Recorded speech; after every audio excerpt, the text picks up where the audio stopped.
Ever wonder how getting a raise can cause you to go broke?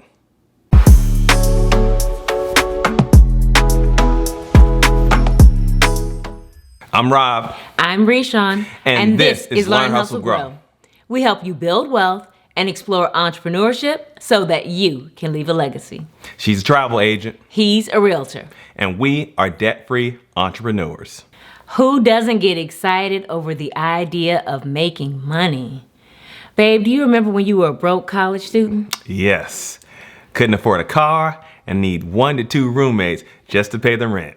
You might not even like them, but you could not live without them.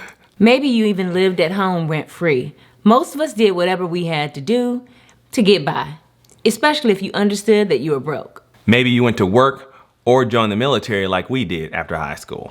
Now, while I chose to go to a 4-year college immediately after basic training, I knew friends who went to work for the post office or other civil service jobs where they had access to money much sooner. Why does this matter? Because access to cash starts to change our standard of living. For us, it was more like access to debt. Or wait, what they call it? Access to credit. Yes. We used credit cards like they were free money. Money is a powerful drug. It's been said that money is power. Other people say that money is freedom. Think about it. What does money mean to you? We believe that money is a tool.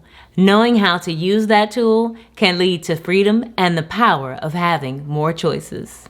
When we get our first full-time job, what do? Start thinking about all the things that we need. That's right, we have a job now. We are gainfully employed. So we need a new car. We need our own apartment. We need new clothes for work. Yeah. At least that's what we thought. Maybe you were different. Don't forget the car requires gas, maintenance, insurance. Our cost of living probably went up 75 to 100%. We are barely making it. The struggle is real. But hey, we're grown. We have gone through all of our bills repeatedly, and the only answer to a better quality of life is making more money. Before we go any further, please like, subscribe, and share. Don't forget to hit the notification bell. We don't want you to miss a single video. What happens when we get that long overdue raise? It's time to get a new car. Yeah. My car is 5 years old with almost 100,000 miles on it. I deserve a better apartment. The rent increase isn't that much. All of my friends are living in nicer places than I am. And now that I'm getting that nicer apartment, I need new furniture. I can't take this raggedy old stuff to my new place. The furniture store is offering 0% interest for 12 months. I can have it paid off by then. Of course you can. Let me stop lying.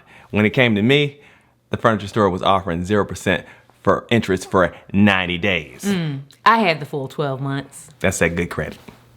Somehow, in a matter of months, it can feel like that raise never happened.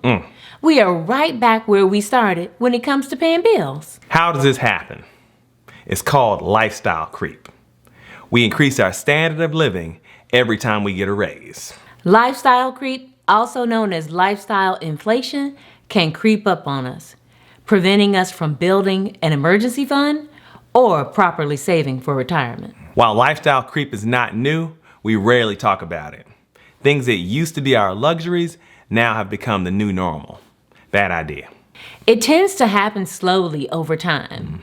You started out with basic cable. Before you know it, you've got all the movie channels. Oh yeah. How can we avoid it? The first step is we need to be honest with ourselves, y'all. Often, what we think we can afford and what we can actually afford are two different things. How do we know if we can afford it? Before we make any big moves, we need to know the numbers. Not the math that we do in our heads. You know, I'll save money because I'll live closer to work. I'll save money on gas and tolls. I will make my own lunch. Make that lunch. Let's say you've saved enough money to put a down payment on a car or enough for your moving expenses. That's great. Now, how much do you have left after you've made the move or purchased the new car? I got nothing. 0. Not good. Are you using all of your savings? What happens if you have an emergency? How long will it take to replenish that savings? As luck would have it, right after you made that big move or purchased that new car, something happens that you didn't plan for. Say you had to go to an emergency room and your emergency room deductible is higher than what you have left in your savings. What do? You put it on a credit card. That's why you have to do real math. Yep. It's time to pull out that online spending report. Check out what you're spending on that credit card. How far back should they look, babe? I don't know, 3 to 6 months? What do you think? I think that gives you a good idea of how you actually live. Yeah. What does your balance look like at the end of the month? Do you have a surplus after all of your bills are paid? Next, look at your credit card debt. Are you paying it off in full at the end of every 30 days? I gives them no interest. Nothing. Based on your current monthly payments, how long will it take you to get back to 0? Now, we're not saying that you have to have 0 credit card debt before you can make any major moves. However, that might be nice. If you're not at 0, how do you feel about how long it will take you to get to 0? Ever heard of more money, more problems? It's not knowing how to use the money that leads to the problem. Before we saw money as a tool, we did things like defer our student loans in order to get a bigger apartment. Maybe even use our GI Bill to pay for our cost of living expenses instead of putting that money towards tuition. Now, back to the math. You have saved your large expense, you can rebuild your emergency fund, and pay off your credit cards. The next step is to ask yourself, how will this upgrade change your living expenses? For example, if you buy the new car, will your car insurance go up? Will you spend more on gas? What about parts and tires? Basically, how much will the total cost be on this upgrade? You remember when you went from the Ford Probe to the Ford Explorer, babe? Yeah. That's a big difference. Big difference. Take the numbers from your spending report and all the new costs. Add them to a monthly budget spreadsheet. The spreadsheet or budgeting tool will give you a realistic idea of what your expenses are going to be after the upgrade. This only works if you enter all of the data. Don't leave anything out. We have gone through budget spreadsheets with friends and family members. Let's be clear. A $0 budget doesn't mean you stop entering expenses when you run out of money. That's right. Even if you go into the negative, you keep entering every possible expense until you know what it costs you to live. Here's an example. We like this personal monthly budget spreadsheet because it takes into consideration all of your expenses.